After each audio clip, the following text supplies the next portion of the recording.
ஒத்தையில போனா பையன் மவன் ஓடி வந்து பிடிப்பான். கூட்டத்தோட கூட்டமா போனா தான் நம்மள யாருன்னு இவன் கண்டுபிடிக்க மாட்டான். கண்டுபிடிக்க முடியாது அப்படின்னு சொல்லி ஒரு 10 முற்கோடி தேவர்களையும் 48,000 கோடி ரிஷிமார்களையும் அழைத்துக் கொண்டு அப்பா நீங்க எல்லாம் என் பின்னால வாங்க. ஒரு இடத்துல நான் சொல்லக்கூடிய இடத்துல நந்தவனமா முளைச்சு நில்லுங்க. நான் உங்களுக்கு மத்தியிலே மனமில்லாத மலரா முளைத்து நிற்பேன். அரக்க வருவா நம்மளை எரிச்சிட்டு போயிருவான். அப்படி என்று இறைவன் சொன்னபோது இறைவனோடு யார் யாரெல்லாம் ஓடுகின்றார் தெரியுமா? வானவேறும் ஓடினார், மறைய வேறும் ஓடினார், தானவேறும் ஓடினார், தவம் முனிவர் ஓடினார், இந்திரனு ஓடினார், சந்திரனு ஓடினார், சூரியனார் ஓடினார்,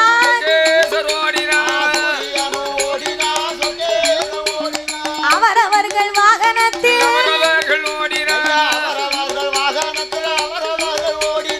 எருமை கிட வாகனத்தில் யமதருமன் ஏ சிங்கமுக வாகனத்தில் பெருச்சாலி வாகனத்தில் வண்ணமயில் வாகனத்தில் சுப்பிரமணியன் அங்கே ஆட்டுக்கிடாய் வாகனத்தில் கிளி நல்ல வாகனத்தில் மெடலை வாகனத்தில் வெள்ளையான மீதில் ஏறி தேவேந்திரன் ஏ அன்ன பச்சி வாகனத்தில் அங்க வீணையை போட்டுவிட்டு படைக்கும் தொழில் வேண்டாம் என்று பிரம்மதேவன் அங்க குடையை போட்டுவிட்டு குண்டோதரன் ஏ கணக்கை போட்டுவிட்டு சித்திரபுத்திரன் முற்பட்டு முறுக்கோடி அங்க 48,000 கோடி ஏ ஆண்டவனே பகவானே அது என்ன அலங்கோலம் எப்பா அதை சொல்ல நேரம் இல்ல அண்ணா வாரவல்ல ஐயா இதை சொல்ல நேரம் இல்ல இன்ன வாரவல்ல எல்லோரும் இப்படி இறைவனுக்கு பின்னால் ஓடுகின்ற போது ஆதி மூல கணபதி விநாயக பெருமாளால் ஓட முடியவில்லை. அன்னைக்கு பார்க்க பின்தங்கி விட்டார். சாப்பாடு கூடி போச்சு. திட்டு முட்டை அடிக்கத்தானே செய்ய திட்டத்தோட சாப்பிடணும்.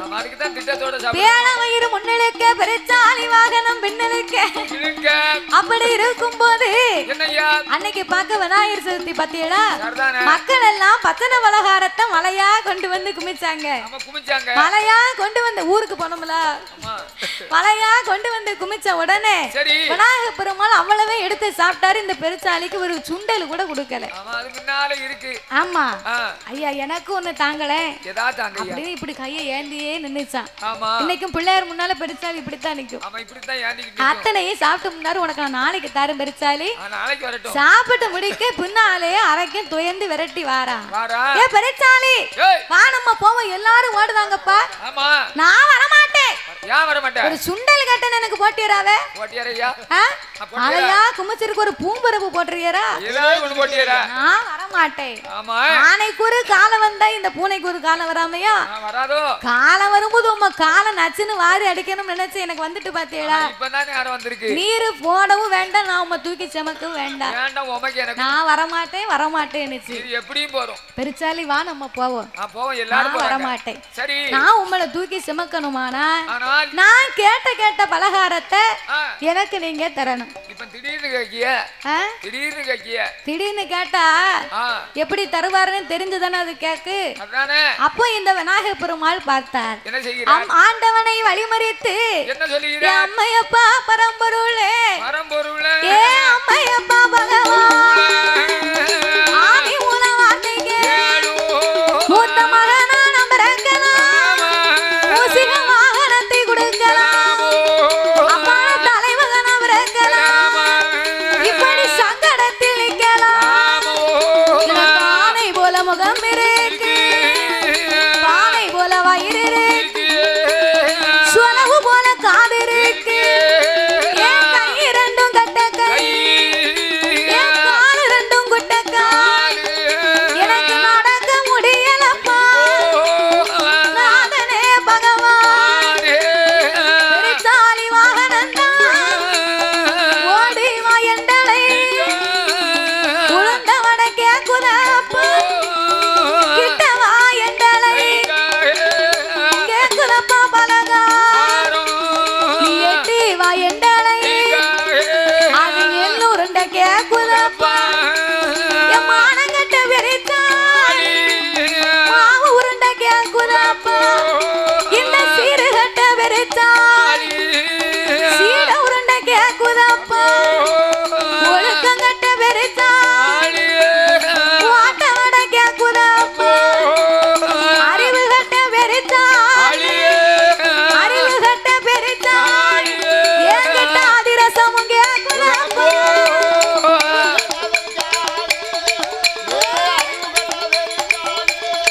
என்கிட்ட அதிரசமும்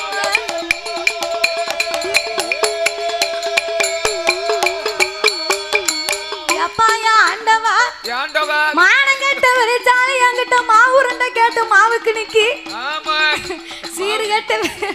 சீர்கட்ட வெறிச்சாலி சீட உருண்டை கேட்டு என்கிட்ட சீரழிவு நிக்கி நான் அதிரசத்துக்கு எங்க போவேன் ஒரு வாரத்துக்கு முன்னாலே போட்டு ஊற வச்சாலும் அதிரசம் நல்லா இருக்கும் அதனால நான் மூத்தவனா பிறக்கையும் வேண்டாம் எனக்கு இந்த மூசிகை வாகனத்தை நீங்க கொடுக்கவே வேண்டாம் இந்த ஆளை பார்த்தாவது இந்த வாகனத்தை கொடுக்க கூடாதப்பா இல்ல பெத்தெடுக்கும் போதாவது ஒரு அழகு உள்ள பிள்ளைய என்ன பெத்தெடுக்க கூடாதா உமக்கு பார்த்தா ஒரு காளை வாகனம் என் தம்பி வடிவேலவன் எனக்கு எத்தனைக்கும் இளையவே அவனுக்கு பார்த்தா ஒரு வண்ணமயில் வாகனம் தாயாகப்பட்ட சக்திக்கு ஒரு சிங்க வாகனம் எனக்கு மட்டும் ஏனப்பா இந்த பெருச்சாலி வாகனத்தை கொடுத்தீர்கள் நீங்க எங்க நில்லுங்க மக்களிலே பாரபட்சம் பார்க்க கூடாது நீ பார்த்துட்டேரு நானும் இங்கே நிக்க அரைக்க வரட்டும் ரெண்டு பேரையும் சேர்ந்து எரிச்சுக்கிட்டு போட்டோம் என் மவன ஆதி மூலம் அப்படி எல்லாம் நீ பேசாதப்பா நீ சிறிய வாகனம் நினைக்காத உன் வாகனம் பூமி நோக்கி மூச்சு விட்டதே ஆனா பூமி ரெண்டு கபாலமாக வெடிக்கும் அதிலே முச்சந்தியிலே சென்று நீ அமர்ந்திருக்கலாம் என்று ஆண்டவன் சொல்ல அப்ப என் கூட துணைக்கு யாருப்பா நானும் அம்மாவும் வாரோம் நானே உனக்கு ஒரு அரசாகவும் அப்பா ஒரு அரசாகவும் அம்மா ஒரு வேம்பாகவும் தாய் மாமே கோபால கண்ணனே உனக்கு ஆலமரமா தோண்டி உன் பக்கத்துல இருப்போம்பா அத்தை வருவாளா அத்தை எதுக்கு அத்தை வந்தா தான் நல்லது மாமாவும் அத்தையும் பார்க்கணும் அத்தையா அத்தை எதுக்கு அத்தை வரணும்ல அத்தை எப்படி வருவா கண்ணை மாத்திரம் வந்தா போதுமா அதானே லட்சுமியும் வர வேண்டும் அத்தை வந்து ஆளம் விழுதா வருவா நீ தொங்கு அதத்தான் எதிர்பார்த்தேன் சிட்டி இல்ல அதெல்லாம் சேர்ந்து வந்திருப்பா அப்படியா நீ கேட்க பாத்தியா என்ன விவரமா தான் கேட்டேன் இப்படி ஆண்டவன் வரம் கொடுத்து விநாயகப் பெருமாளை வழி அனுப்பி வைக்க அரக்கு பின்னாலே தொயந்து ஓடி வாரான் ஓடுதவங்களை கண்டா முடுக்குதவங்களுக்கு தொக்கும்பாங்க ஓடாதரும் சிவனே எங்க போனாலும் உண்மை எரியாம விட மாட்டேன் அப்படி என்று பின்னாலே வருகின்ற போது சாமி 8 ஓடி 8 நாள 8 ஓட்டம் ஓடியா 8 ஓடி 8 நாள 8 ஓட்டம் ஓடியா ஓடிக்கொண்டு இருந்த மான உடல் இழைத்து போகும் பக்க வந்த தேவர்களை நந்தவன தோட்டமாக்கி தலையில் உள்ள கெங்கையர தரையதில இறக்கி வைத்து அக்கினியா எரிந்தவன தண்ணீராக குளிர செய்தார் அரளிக்குள்ள இருந்த மான அரைக்க வந்து எரிப்பான் என்று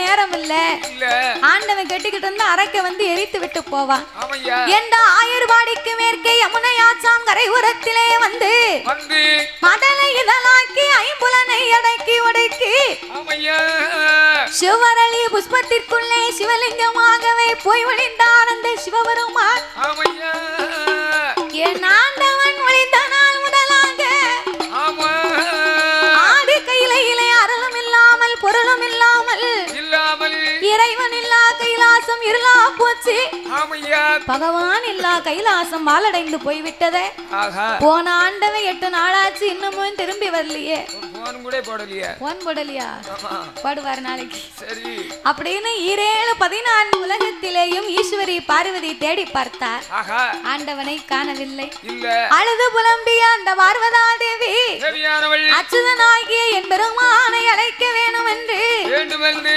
அண்ணா கோபால கண்ணா ஏ கண்ணா ஏ அண்ணா அண்ணா கோபால ஆயர் குலம் காத்தவன் அச்சுதனே பச்சை பார்க்கடலில் பள்ளி கொண்ட பரந்தாம வாருமையா திருப்பார்கடல் பள்ளி கொண்ட திருமாலை வாருமையா பார்வதி நாளை கொஞ்சத்தோ பரந்தாமா கேட்கலையா கோமதி நாளை கொஞ்சத்தோ கோபாலா கேட்கலையா ஈஸ்வரி நாளை கொஞ்சம் ஏன் பெருமா கேட்கலையா கூட பிறக்கலையா நம்ம கூட்டு பால் உன்னலையா ஒன்னா பிறக்கலையா ஒன்னா நம் பிறக்கலையா நம்ம ஒரு தாய்ப்பால் உன்னலையா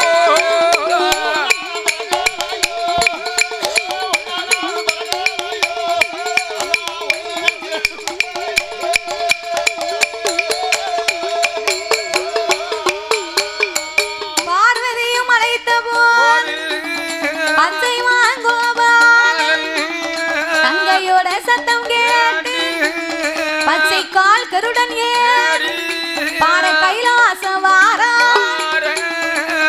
கூட பிறக்கலையா கூட்டுப்பால் உண்ணவில்லையா ஒன்னா நாம் பிறக்கலையா ஒரு கிண்ணத்திலே அருந்தவில்லையா அண்ணா என்னது சாப்பாடு சர்பத்து நீ ஒரு கிளாஸ்ல குடிச்சிருப்ப ஆமா அவ ஒரு கிண்ணத்துல சாப்பிட்டா ஒரே கிண்ணத்தில் 2 பேரும் அருந்தினார்கள் அப்படின்னு பார்வதி அழைத்த உடனே என்னய்யா பச்சைமான் கோபாலக்கண்ணன் கைலைக்கு வந்தார் சரி தங்கையே பார்வதி என்னம்மா அண்ணனை அழைத்த காரணத்தை சொல்லம்மா ஆ, ஏ பார்வதி என்ன இப்படி மூஞ்சி தூக்கிட்டு இருக்கா? என்ன இப்படி சடைக்க அடே அப்பா, என்ன ஏ கோவம்? பாரு பார்வதிக்கு என்ன என்ன கோவம்? பாரம்மா வா முகத்தை திருப்பிக்கிட்டா அண்ணா கோபாலக்கண்ணா ஏ கண்ணா, அச்சமில்லா அரக்கனுக்கு ஆண்டவே அதிக வரங்களை கொடுத்து விட்டு கொடுத்து விட்டு 8 நாளாச்சு இன்னமும் திரும்பி வர காணவில்லை வர காணும் அண்ணா. நான் தேடி பார்த்து இறைவனை காணவில்லை காணவில்லை. என் ஆண்டவே அத்தா 8 நாளைக்குள்ள திரும்பி வரவில்லையானா ஆனால் உன் தங்கையாகிய நான் பார்வதி பார்வதி மாவிளப்பேன் பூவிளப்பேன் பூவிழப்பேன், மஞ்சள் குழி நான் மறப்பேன் நான் மறப்பேன் அண்ணா. பூ மறப்பேன் பொட்டிழப்பேன் என் பூமானை நான் இழப்பேன் அண்ணா நான் இழப்பேன் அண்ணா. என் ஆண்டவனை நான் இழக்க நான் இழக்க என் அண்ணனே உனக்கு சம்மதமா உனக்கு சம்மதமா அண்ணா? கொண்டவனை நான் இழக்க ஆமோ என் கோபால உனக்கு சம்மதமா சம்மதமா? என் பகவானை நான் இழக்க பரந்தாமா உனக்கு சம்மதமா உனக்கு சம்மதமா அண்ணா? ஆண்டவன் திரும்பி வரவில்லையானா ஆனால் நாக்கை பிடுங்கிடுவேன் நான் அஞ்சரச்சி தின்னு விடுவேன் நல் உயிரை மாய்த்து விடுவேன் நல் உயிரை மாய்த்து விடுவேன். பார்வதி அண்ணன் இருக்கு வரைக்கும் நீ அழவே கூடாது அண்ணன் இருக்க வரைக்கும் நீ அழக்கூடாது கண்ணன் இருக்கு வரைக்கும் நீ கவலைப்படக்கூடாது கூடாது கண்ணை கதைக்கு கதாநாயகனே கண்ணன் தான் அதேதான் கண்ணன் இல்லாத கதையே கிடையாது உலகத்துல பெரிய வைக்கல் யாருன்னு கேட்டா யாரியா எங்க ஐயா கண்ணன் தான். எந்த பிரச்சனைனாலும் முடிச்சு வச்சிருவாரு எந்த கதையானாலும் கண்ணன் வந்தா தான் கதை முடியும். ஆமா அதனால உலகத்துல பெரிய வைக்கல் யாருன்னு கேட்டா எம்பெருமாள் கண்ணன் தான். அப்பேற்பட்ட கதைக்கு கதாநாயகனாகப்பட்ட கண்ணபுரான் என்ன பிரான் தங்கையை கையிலே ஆட்சி தேய்ச்சி ஆடி கையிலே அமர வைத்து விட்டு ஆமையா ஆண்டவனை தேடி பார்க்க வேண்டும் என்று வேண்டுமென்று இப்படியே போனால் அரக்க நாமலை எரித்து விடுவான் என்று என்று என் பெருமான் கோபாலக்கண்ணன் என்ன செய்கிறார் ஆடு மேய்க்கும் ஆயல் போல ஆயல் போல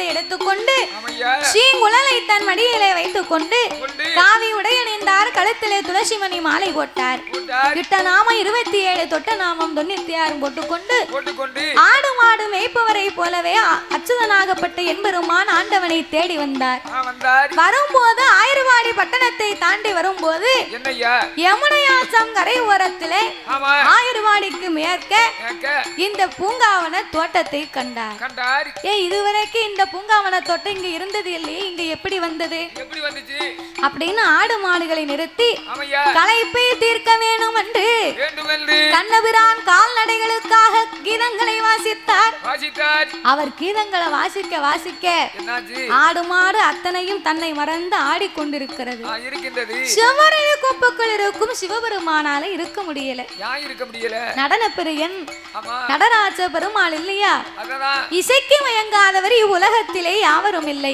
இல்ல இல்ல இசைக்கு மயங்கவில்லையானால் அவன் மனிதனும் இல்லை. அது கிடையாது. அப்போ இசைக்கு மயங்கி நடன பிரியன் நடராஜ பெருமாள் பெருமாள் தன்னை மறந்து சுதி தவறாமலே ஆடிக்கொண்டிருந்தார். எப்படி ஐயா தித்திமி திமி திமி திமி என சிவனும் ஆடவே,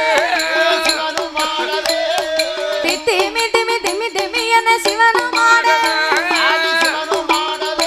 ஆதி சிவனும் ஆடவே, அந்த சிவன் இருக்கும் அல்லி கொப்பு, ஒன்று மாடவே சிவன் இருக்கும் அரளி கொப்பு, ஒன்று மாடவே சிவனு மாடவே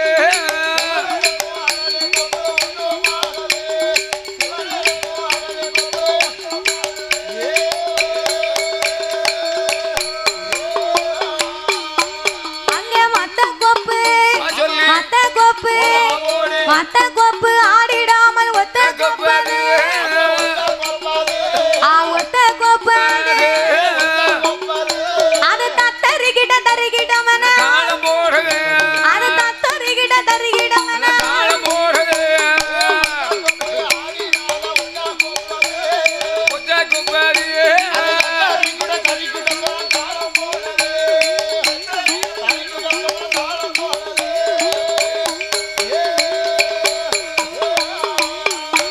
அங்கே ஆடுங்கோப்பை மாயன் கண்டு ஓடி பார்த்து,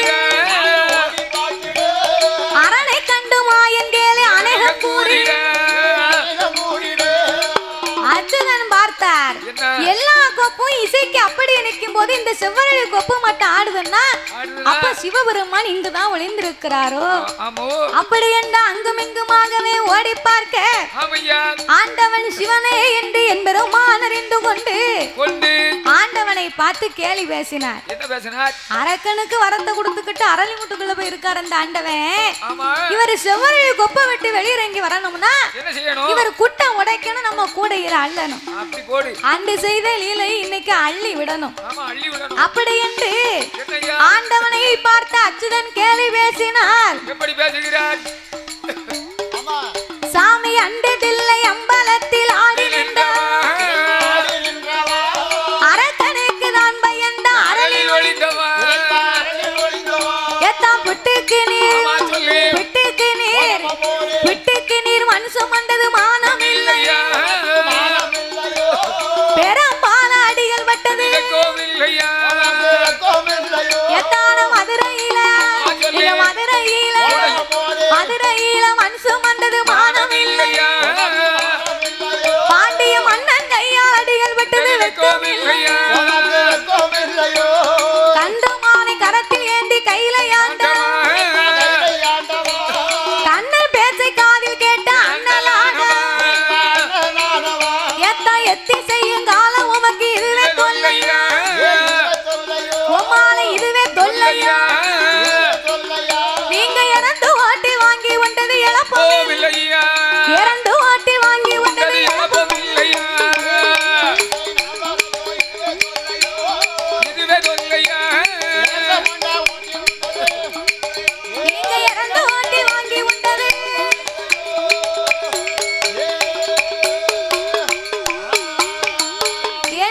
அச்சுதன் ஆண்டவனை கேலி பேச பேசும்போது பார்த்தா இறைவனாகிய பகவான் என்ன செய்கிறார்? அரக்கம்னு நினைச்சுலாம் நம்ம உள்ள ஒளிந்து கொண்டிருக்கிறோம். ஒளிதோம். நம்ம அத்தானுக்கு தானே நம்ம செய்த சேட்டை அத்தனையும் தெரியும். ஆமா, நம்ம லீல தெரியும். அரக்கனா இருந்தா வரம் கொடுத்தது மட்டும் தானே தெரியும். அது ஒண்ணுதான் தெரியும். அரக்கனா இருந்தா நாத்தம் வரும், கத்தாழ நாத்தம். கத்தாழ இது வீசும். துளசி வாட வருது.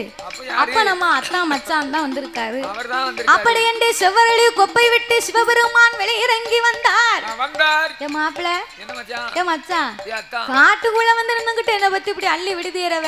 என்ன உனக்கு தான் தெரியுமா? தெரியும். என்னைய பத்தி நீர் பேசினேரு. உம்மை யோகிதைய சொன்னமனு வையோ, என்னாகும்? புல்லும் புறாவும் தண்ணி இருந்தாது. அருந்தாது. என்னைய பேசினேர்ல, உம்மா நான் ஒரு வார்த்தையாவது கேட்காம விட மாட்டேன். நாலு கேள்வியாவது நான் அறுக்கணும். அப்படி என்ற ஆண்டவன் அச்சுதனை கேலி பேசினார். ஆமையா. எத்த ஆயர்வாடியில் போய் வளர்ந்தது மானமில்லை. ஆயர்வாடியில் போய் வளர்ந்தது மானமில்லை. ஆடு மாடு மேய்த்து வந்தது வெக்கம் இல்லை. உரியில் வண்ண, உரியில் வண்ண, நீங்க உரியில் வண்ண திருடி உண்டது மானமில்லை. உரலில கட்டி அடிகள் பட்டது ஏத்தான் தயிர் வண்ண, தயிர் வண்ண, தயிர் வண்ண திருடி உண்டது மானமில்லை. தயிர் மத்தால அடிகள் பட்டது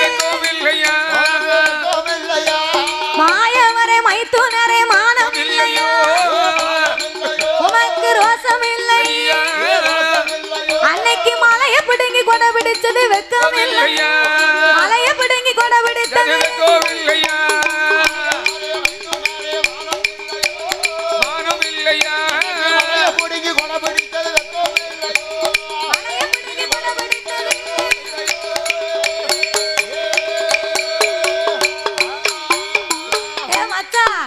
என்ன பேசினேர்ல, ஆயர்வாடியில போய் வெண்ணைய திருடி களவாண்டு தின்னுட்டு அந்த கோபியர் கையால அடிபட்டு உனக்கு மானம் இருக்காவே? கொஞ்சமாவது வெக்கம் இருக்கா? வெக்கம் கட்டவர அப்படின்னு இவர் அவரை பேச, அவர் இவரை பேச ஆண்டவன் பார்த்தார். மச்சான், மச்சனனுக்கு மச்சனு பேசிக்கிட்டு இருந்தா நேரம் போறது தெரியாது. மச்சனே பலம் இருந்தா மலையேறி பிழைக்கலாம்னு சொல்லுவாங்க அத்தா. அந்த காலத்துல நான் உம்மத்தான மலையா நம்பி இருக்கேன். அரக்கே புன்னால என்ன விரட்டி வாரம் எரிக்கணும்னு நீங்களே சென்ற அரக்கனை வதை முடிக்க வேணும் என்று என் ஆண்டவன் சிவபெருமான் சொன்ன போது பார்த்தார் மாயவன் கோபால கண்ணே. அத்தா, நான் போய் அரக்கனை வதை முடிக்கணுமா? நீங்க தான் போகணும். ஆடு மாட யாரையா மேய்ப்ப?